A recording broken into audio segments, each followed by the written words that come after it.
que simplesmente pode ir e ver. Agora, voltando ao ponto, Salok, assim, de tudo que você falou, que a gente começou a falar sobre a questão, né, por exemplo, a diferença de data. Tô tentando voltar ali para lembrar, até anotar, eu e você aqui anotar pontos pra gente conseguir pegar uma cronologia. Eu voltei. Né? Porque de tantas coisas legais que a gente falou aqui. Na maior parte dos sábios, Jesus pode ter existido várias vezes, ou seja, não o mesmo Jesus, né? De acordo com a Torá, podem ter existido 10, 15 pessoas que podem ter sido um Jesus, ou seja, um potencial de Messias que viveu por aquela época. Por que pra gente dificulta nessa questão da crença a Jesus? Porque isso é basicamente, como você falou no começo, Vilela, o que difere, eu acho, se eu não estou enganado, o que principalmente difere o judaísmo ortodoxo do judaísmo messiânico, é a questão Jesus, a figura central de Jesus.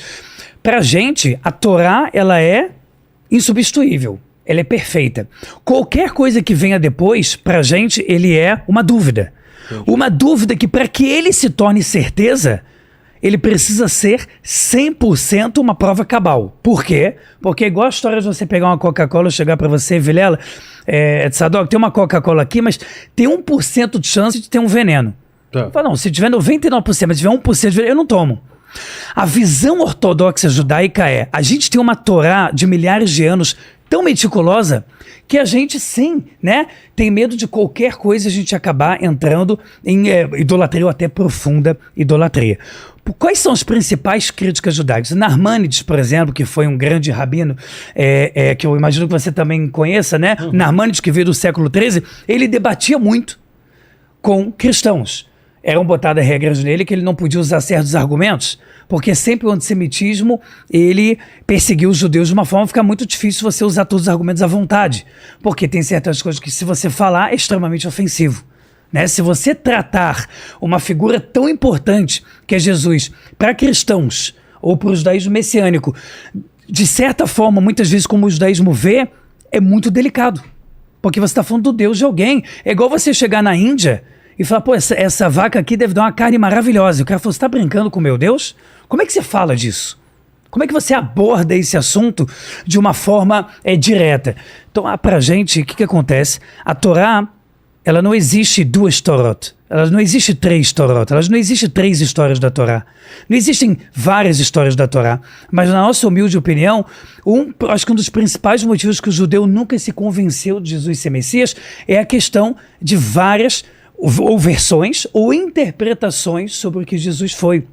Então tem gente que fala, não, Jesus, por exemplo, a revista Galileu Galilei tem uma época que trouxe uma versão do Antigo Egito, colocando Jesus como uma pessoa que não foi crucificada e não foi Messias. Quem vai acreditar e quem vai?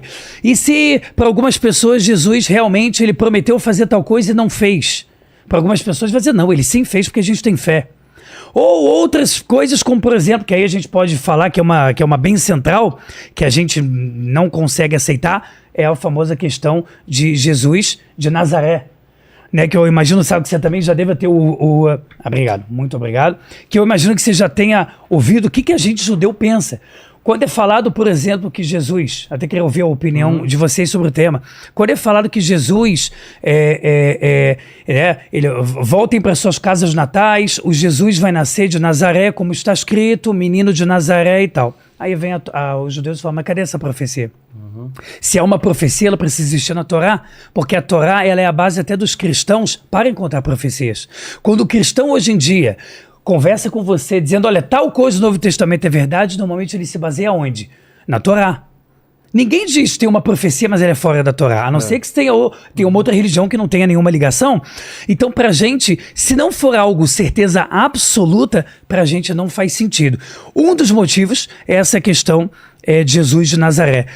Pra gente, se não tem uma base, se não tem uma prova cabal, ele entra no que Deuteronômio fala, que Hashem ele vai testar as gerações com muitas possibilidades, com pessoas que vão fazer milagres, com pessoas que vão se mostrar incríveis, vão falar coisas que são verdadeiras da Torá, mas no final das contas, ele não fez os requisitos, não trouxe o templo, não trouxe paz no mundo, tal. Pelo contrário, Aí é um tema delicado, muito delicado para eu estar falando até isso aqui no Brasil. Pelo contrário, em nome de Jesus, ao longo da história, morreu dezenas de milhões de pessoas. A partir do momento que quando uma pessoa está esperando o Messias, ele está esperando a paz, ele está esperando a verdade, como ele pode sentir isso quando pessoas foram perseguir, caças bruxas que a igreja fez contra mulheres que pensavam, contra pessoas que pudessem ter qualquer visão diferente da igreja, eram torturadas. Os nazistas e comunistas tinham uma ótima base de torturas, não vou dizer convencionais, mas até que eram usadas como esporte, se você pensasse diferente do cristianismo. Já o judaísmo, ele não é proselitista. Você não precisa ser judeu como eu.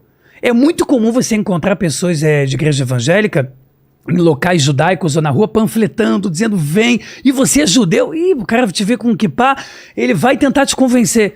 O judeu não tem proselitismo. É uma das poucas religiões do mundo que ela não é prosélita.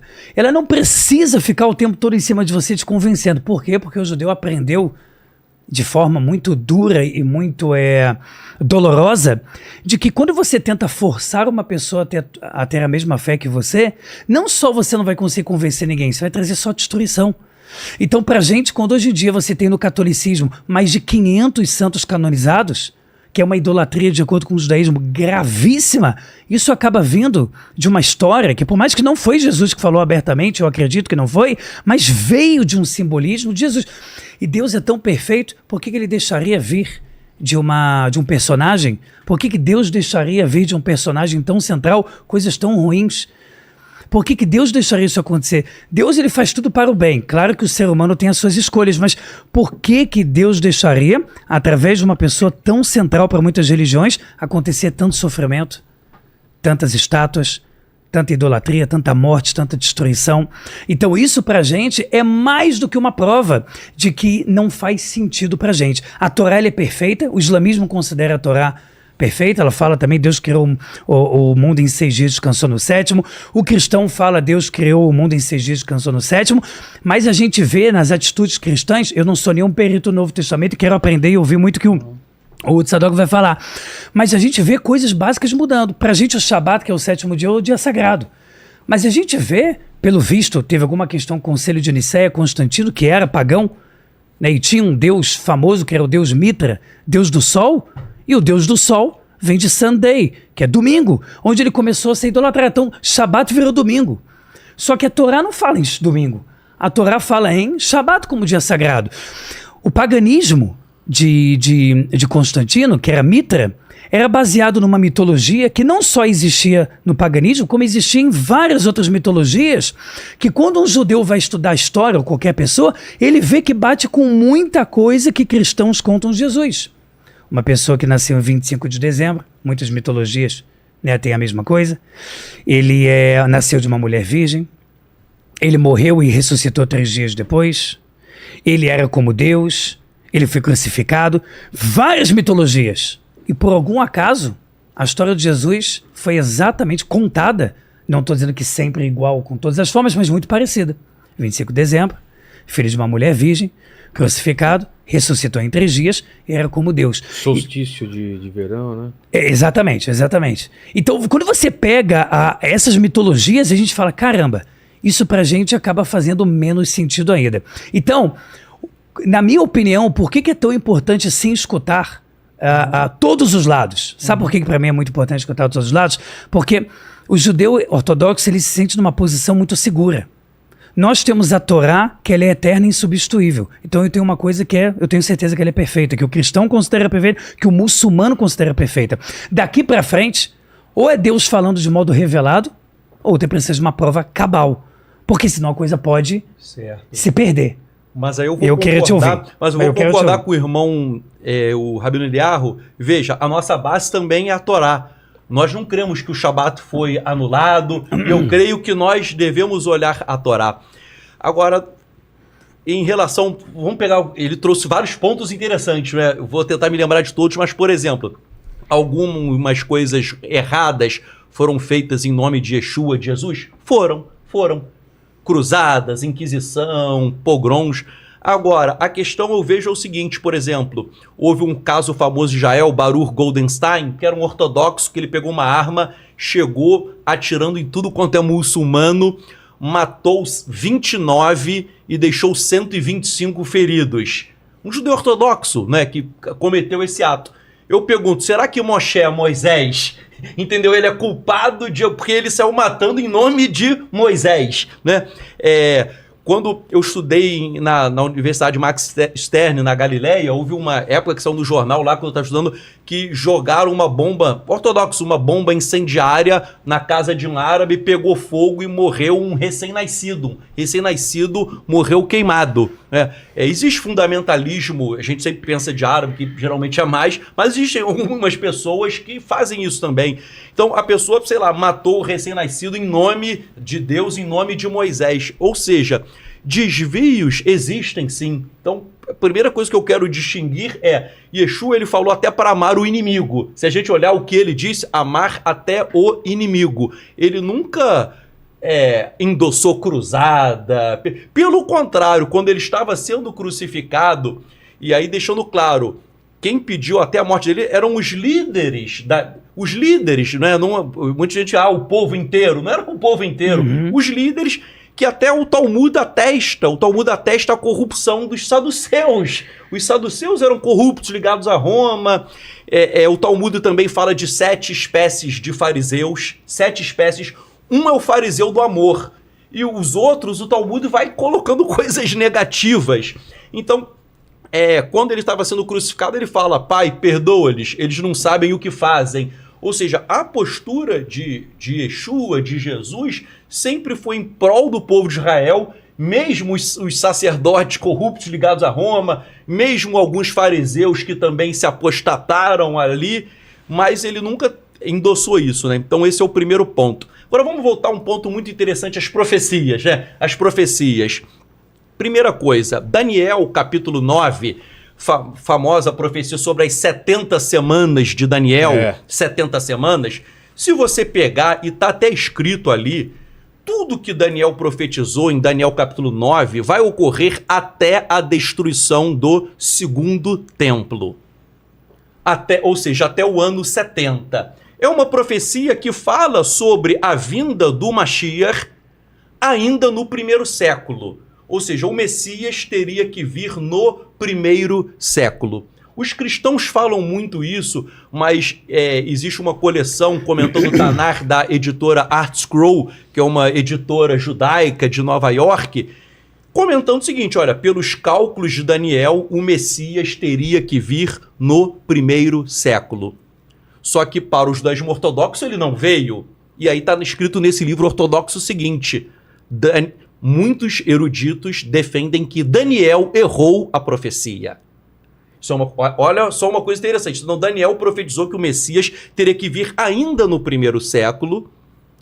Muitos dizem que ele não veio, está escrito no livro ortodoxo. Olha, vários rabinos entendem que Daniel errou. Muita gente não sabe, por conta desse suposto erro de Daniel quase que foi excluído da Bíblia hebraica. Porque ele supostamente errou. E aí o Talmud fala o seguinte, que você não pode tentar calcular os dias da vinda do Mashiach. Porque se você calcular, ele teria que ter vindo no primeiro século. Então, primeira coisa, a luz vermelha acende. Há uma profecia de Daniel, e eu creio que Daniel não errou, ok? Eu creio que ele não errou, mas o Messias teria que ter vindo no primeiro século. Isso é um dado essencial. Ou seja, até o ano 70 ele teria que aparecer. Isso é um dado. Outro dado, em Miqueias, capítulo 5, verso 1, na Bíblia hebraica, na Bíblia cristã é o verso 2, fala do Messias nascendo em Beit Lehem, que é Belém. O Targum até explica, olha, o Messias nasce em Belém. Então, vamos olhar o quadro. O Messias tem que nascer no primeiro século, ele tem que nascer em Beit Lehem, ele tem que nascer em Belém. Isaías 35 fala do Messias fazendo vários e vários milagres, e os manuscritos do Mar Morto dizem que, comentando Isaías, falando que o Messias tem que fazer muitos milagres. E Yeshua, Jesus, fez vários milagres. Isso não é atestado só no Novo Testamento, não. Até fontes externas atestam. Por exemplo, Flávio Josefo. Aí algumas pessoas falam, Flávio Josefo pode ter sido manipulado, mas há uma versão árabe de Flávio Josefo atestando a vida de Yeshua. Então, nós temos Flávio Josefo, temos o historiador romano Tácito, temos ainda o historiador romano Suetônio, temos Plínio, que foi procônsul em Jerusalém e governador na Bitínia, na Ásia Menor. Temos o filósofo pagão Luciano de Samóstata. O que eu estou mostrando? Até os inimigos de Yeshua, quem não acreditava, chegou e atestou a historicidade dele. Então veja, o Messias teria que ter vindo no primeiro século, ele nasceria em Betlehem, em Belém, ele faria milagres. Fala Zacarias 9:9 que ele é humilde e vem montado num jumento, e o Talmud aplica essa profecia ao Mashiach ben Yosef, o Messias descendente de José, ele teria que ter vindo ali. Isaías 53, que é um tema muito interessante a ser debatido, do servo sofredor que morre pelos pecados do povo de Israel, é dito, né, que ele levou sobre si as nossas enfermidades e ele carregou sobre si as nossas dores.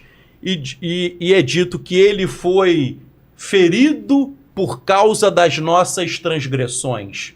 Ele foi moído por causa das nossas iniquidades. O castigo que nos traz a paz estava sobre ele, e por suas pisaduras nós fomos sarados.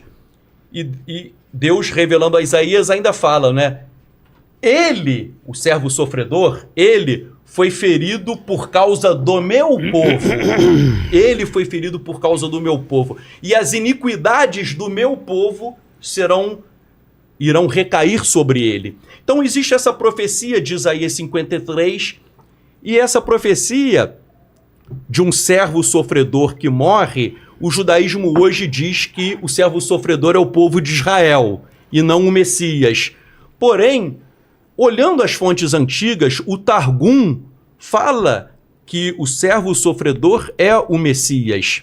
Alguns versos até fazem uma alusão ao povo de Israel também, mas o Targum, que é uma obra judaica, fala que é o Messias. O Talmud aplica essa profecia ao Mashiach, chamando ele até de leproso. Tal como um leproso sofre, o Messias é chamado de leproso porque ele sofre. Então o Talmud também diz que ele é o servo sofredor. Vários midrashim, né? Midrashim são obras judaicas reunindo histórias, resumindo aqui, mas falam do Messias sofredor. Até um midrash que diz, de 1/3 de todo o sofrimento do mundo, de todo o sofrimento do mundo, 1/3 recaiu sobre o Messias, ok? Então, o Zohar, que é a obra-prima da Kabbalah, fala que existe nos céus um lugar chamado Salão do Aflito, em que o Messias ele está nesse lugar e ele carrega os sofrimentos da humanidade sobre si e cita Isaías o quê? 53 como o servo sofredor. Então, várias fontes antigas falam sobre esse servo sofredor que morre pelos pecados do povo de Israel. Agora é interessante que eu vou citar um professor chamado Israel Kinol, professor da Universidade Hebraica de Jerusalém. Ele não crê em Yeshua, em Jesus, então é bom porque ele não está vendendo o seu peixe, digamos assim. Ele fala, analisando os manuscritos do Mar Morto, que são manuscritos, obviamente, escritos por judeus, que antes do 1º século havia a ideia de um Messias que vem, que ele sofre pelos pecados de Israel, que ele cumpre Isaías 53, e mais, que ele ressuscita ao 3º dia. Uau!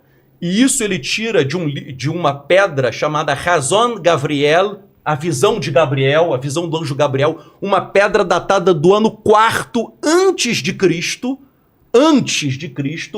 que é dito que o Messias ele morre e o anjo Gabriel recebe um comando do Eterno para ressuscitá-lo ao terceiro dia. Ou seja, 4 anos antes do nascimento de Jesus, já havia uma profecia, ok? No sentido de que o Messias cumpre Isaías 53 e ele ressuscita depois. Porque o servo sofredor de Isaías é interessante que mostra que ele vai sofrendo, mas depois mostra que ele triunfa. Então, peraí, se você morre, como que você pode triunfar? Ok? É algo contraditório, né? É algo contraditório. Então, os essênios, a maioria dos acadêmicos dizem que os manuscritos do Mar Morto, quem escreveram foram os essênios. E Flávio Josefo, que era fariseu, no livro dele diz assim, algo lindo, os essênios raramente erravam as suas predições. Então isso é uma predição de alguém que vem e que morre e ressuscita ao terceiro dia. Se nós olharmos o Tanar, né, a Bíblia hebraica, o Salmo 16 fala, não permitirá que a minha alma fique no Sheol. Não permitirá que a minha alma fique no Sheol. Oséias, capítulo 6, Oséias, diz assim, e ele nos ressuscitará ao terceiro dia. Então, essa ideia até de ressurreição, de terceiro dia, não foi algo que saiu da cartola. Já havia. Agora, claro que a Torá tem 70 faces, então, um ramo do judaísmo, né? Obviamente isso não era unânime, eu tenho certeza, mas havia um ramo do judaísmo que cria em um Messias que vem, que ele sofre e que ele ressuscita ao terceiro dia. Então vamos pegar aqui o quadro. O Messias tem que vir no primeiro século. Ele tem que nascer em Belém.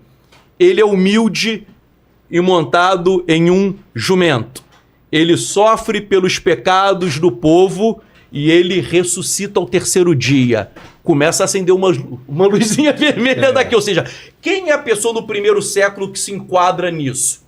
Jesus Cristo. Jesus Cristo. E mais, poxa, mas os cristãos dizem que ele é Deus. Eu quero até explicar qual o nosso conceito que a gente tem. Veja, mas ele é Deus? Que história é essa de Deus que vai morrer? Veja, Deus não morre, obviamente. Daniel, capítulo 7, versos 13 e 14, fala que é um ancião de dias. Daniel 7, 13 e 14 é um ancião de dias que na frente dele há um Ben-Adam, um filho do homem, e esse filho do homem recebe poder, recebe domínio e recebe glória. Já é algo estranho, porque esse ancião é o Eterno dando a glória dele para um filho do homem, e Isaías diz que o Eterno não divide a glória dele com ninguém. Então Daniel 7, 13 e 14 diz que é um ancião que é o Eterno dando o domínio, o poder e a glória para o filho do homem. E diz que esse filho do homem virá nas nuvens, e que todos os povos, nações e homens de todas as línguas irão servi-lo. O seu domínio será um domínio eterno e o seu reino não terá fim. Ou seja, esse Rashi fala que esse filho do homem é o Messias. E o Zohar diz que esse filho do homem é Metatron, que depois a gente pode explicar o que é aqui, mas Metatron há uma linha da Kabbalah que acha que é um anjo criado, mas há uma linha que entende a literatura de Rei Halot, que seria uma projeção do Eterno. Ele é chamado Eterno de Hashem Hakatan, do pequeno Senhor, ou seja, Deus se manifestando de uma maneira na Terra, Então, Daniel fala de um filho do homem, que é o Messias, que ele vem, e ele é um Messias divino, porque o Zohar chama esse filho do homem de Metatron, e esse Metatron, é interessante que a literatura cabalística até chama ele de Ben Elohim, de filho de Deus, e aí o Rabino Emanuel Chorreto do Rabad, ele explica assim, olha, filho de Deus não é um conceito pagão, não, o filho de Deus é a própria essência do Eterno, ok? Porque há um grupo judaico chamado Rabad que alguns creem que o Rebbe de Lubavitch é o Messias e ele seria Deus. Deus no seguinte sentido, a alma dele porta a divindade, ok? A alma dele, não ele como Deus que se materializou e andou, mas a alma, a própria Kabbalah fala que é uma centelha divina em cada um de nós. Mas o que é o Mashiach? Ele não é uma centelha, ele é o fogo puro, ou seja, seria a própria essência de Deus na alma dele, né? Até o rabino Emanuel Chorret, que é um rabino ortodoxo, ele quando comenta Daniel, ele diz que a alma do Messias é uma alma divina, que ela vem e desce na terra. Então, Daniel, ele tem esse conceito do Messias divino, que ele é chamado de Ben Elohim, de filho de Deus, ele é chamado de Metatron. Metatron, para uma linha, ele é um anjo, mas que ele não é criado. Ele é chamado também, Metatron, de homem celestial. O professor Moshe Idel, de Kabbalah, da Universidade Hebraica de Jerusalém, ele cita textos judaicos dizendo que Metatron, ele é meio homem, meio Deus. Como? Meio homem, só para não construir um raciocínio pagão, meio homem é que Deus ele pode se apresentar como uma figura humana, mas ele é Deus também. Tal como Mehilta do Rabino Ishmael, Mehilta do Rabino Shimon Bar Yochai, que são obras judaicas, isso não está na Bíblia, mas fala que quando o povo de Israel cruzou o Mar Vermelho, Deus apareceu como um jovem guerreiro. Poxa, se você aparece como um jovem guerreiro, apareceu como homem. Essas duas obras falam que no Monte Sinai, quando Moisés vai receber a tábua, quem deu foi Deus, que apresentou-se a ele como um ancião. Se apresentou-se como um ancião, ele apresentou-se como homem. Há uma passagem do Talmud Yerushalmi, do Shimon Hatzadik, que foi sumo sacerdote, que ele diz assim: todo ano em Yom Kippur, quando eu entrava no Santo dos Santos, todo ano eu via um ancião lá dentro.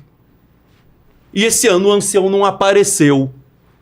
E aí os judeus perguntam, mas como que? Porque todo mundo sabe, todo mundo, até criancinha de qualquer igreja, sabe que se alguém entrar no Santo dos Santos, sem ser seu sumo sacerdote, vai o quê? Fulminado. Morrer. Fulminado. Ele falou, todo ano havia um ancião. E aí perguntaram, mas como isso é possível? Como que um homem estava lá dentro com você? E ele disse, quem falou que era um homem